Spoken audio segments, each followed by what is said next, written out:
Hello, everyone. Melanie here with CGL Recruiting, and I have a great surprise for you today.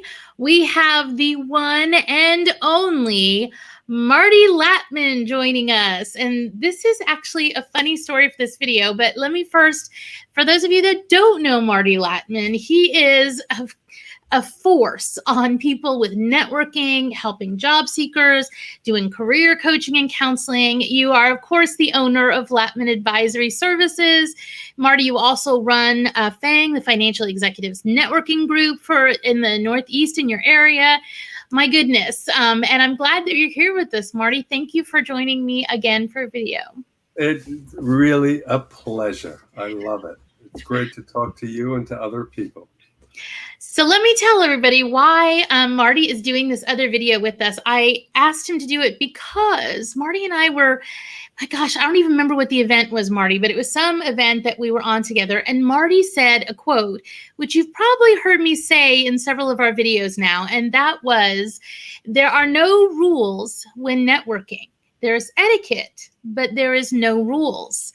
And I found that just, Marty, it's something that I thought was brilliant. And I thought it really touched home because people get so caught up in, oh, I'm out networking, I'm doing this, oh, I can't do this, and they get so uptight and so nervous about it.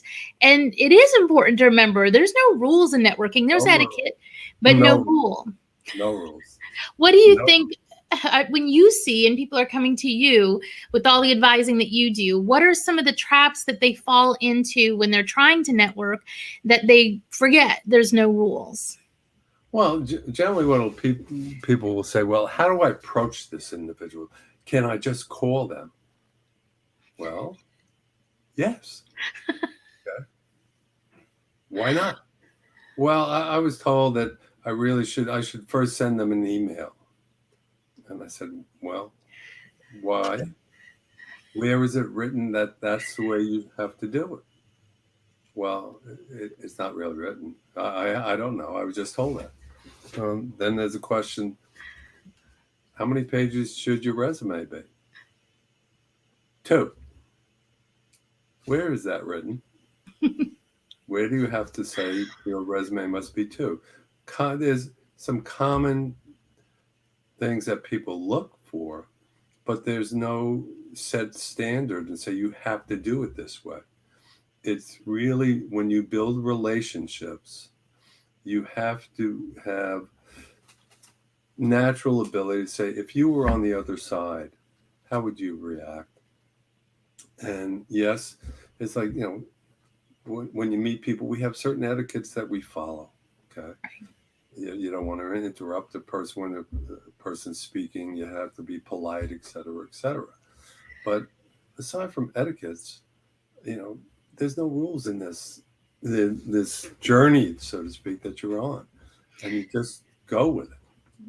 Marty, sometimes I even think when you're doing networking, and we're talking about networking, please don't think, everyone, this is just for job seekers, right? You should be networking your entire career. And Marty, we'll talk with you a little bit because you have a great acronym for that. But when you go to these networking events and there's 150 people there, I many times find a person that stands out or that I remember is somebody that does do something different, right? And somebody who is not following the exact same script or the exact same message and, do this, shake my hand me this, and walk away. It just gets repetitive. And when somebody stands out a little bit with etiquette in a nice way. Be nice. But look, first of all, I think that when a lot of people go to these networking events, most of them, when you really look at it, they don't want to be there. They really don't. But they go there because other people say you have to be there. Okay? And then when they get there, a lot of people are apprehensive and they really are uncomfortable. Mm-hmm. And what you have to do, in my mind, is make the person feel comfortable.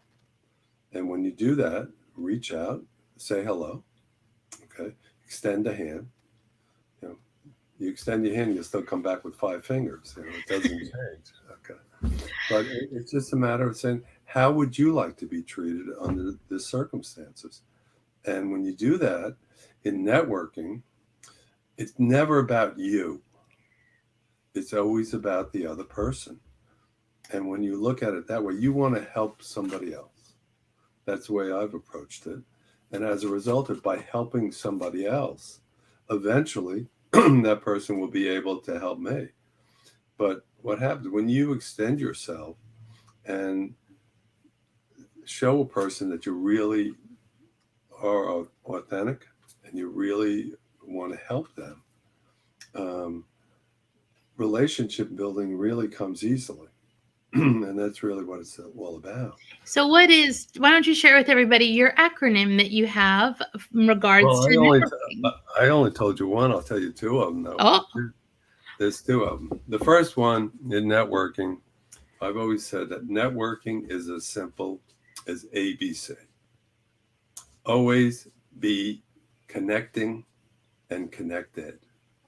What you want to do is always be in a situation to reach out and connect with new people.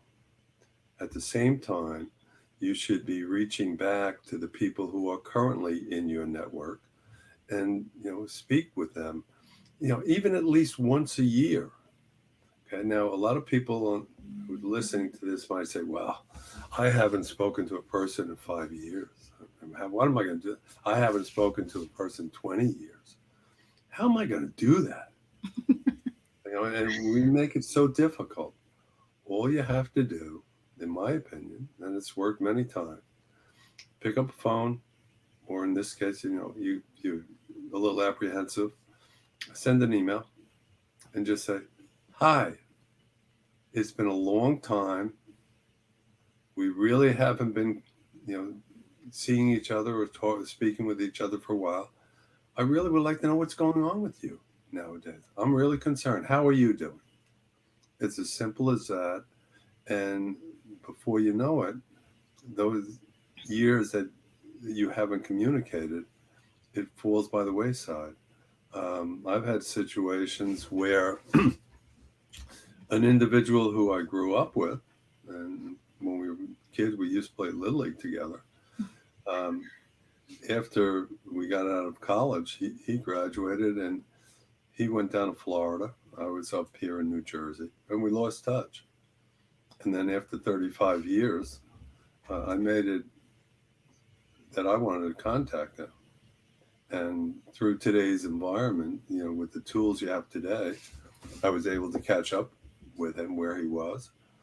And I sent him an email. And I said, "Jerry, it's Marty.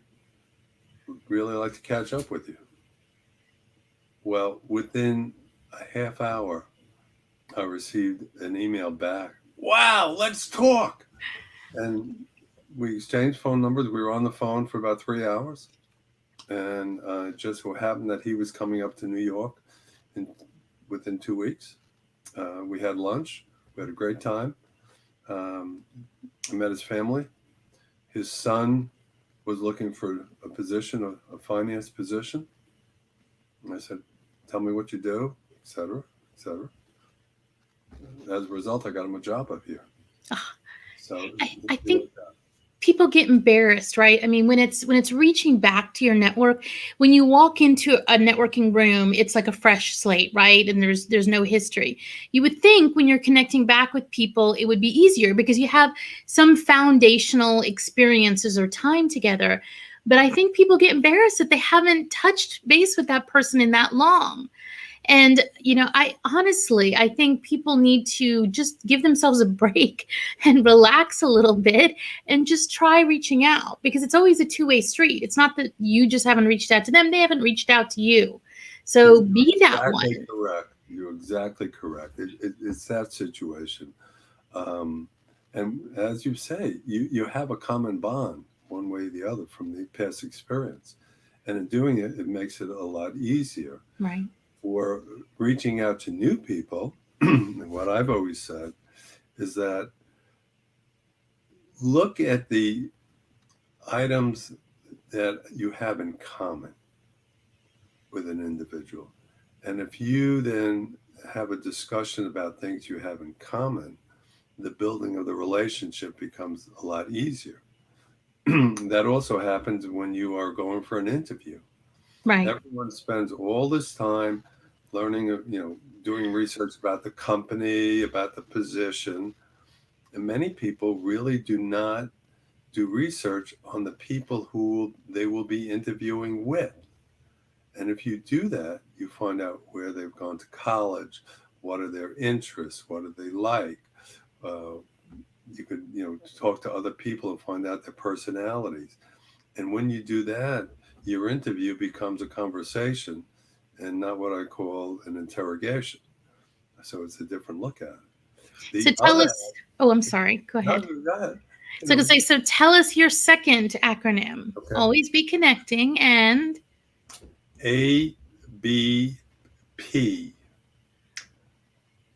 Always be positive. oh, absolutely. Okay. Look, two things. You got to be positive and you have to be prepared. ABP. And in doing that, first of all, being positive, negative people do not get hired. And how many people want to be around negative people? And who's going to help you with your career if you come off negative? And I think maybe, Marty, that's one of those etiquette things, right? If you come into a situation where you are, whoops, my light just turned off. There we go. Where you are trying to network with others. If you can't, maintain positive and you are bringing the conversation down, that's an etiquette thing that they're going to not want to engage, right? Very, very true. Debbie Downer. You don't want to be in that situation. Okay. Just look, it's hard enough to be on this journey if you're in between positions. And you don't want to have someone, starting telling you how bad things are. Okay. Mm-hmm. Look, the way I look at it, and I have a somewhat different approach than many people, in that when the people talk about, well, the unemployment rate, the unemployment rate is 5%. The unemployment rate is 10%. Okay, that's not really. There's only two percentages. If I am working, it is 0% unemployment. If I am not working, it is 100% unemployment. That's it. Okay. Now, that's one thing. Now, at the same time, if you then try to convince me, say, well, look, this is what the Bureau of Labor Statistics says, and that's a great job to get because you could come up with the wrong number, okay, and 3 months later tell everybody you had the wrong number 3 months ago, and nobody cares. But anyway, that's another deal. But if you're going to say, okay, this is what the Bureau of Labor Statistics says, that unemployment is 5%. Okay. Well, that means that 95% employment. So what you have to do is convince an organization that you are better. Okay. You are better than at least one of the 95 people who they employ. That's that thing of if a bear is chasing you and someone else, you don't have to outrun the bear, just the person that's next to you. Marty. That's right. Let's all try to outrun the bear if we can, but yes. Very, very true. But so, look, there's really, when one would look at it in this environment, there's no rules. No matter what you say. If someone says to you, it has to be this way, where is it written? I tell people, do me a favor, go to the library and ask the librarian for the rule book on networking. Mm-hmm. There's no rules.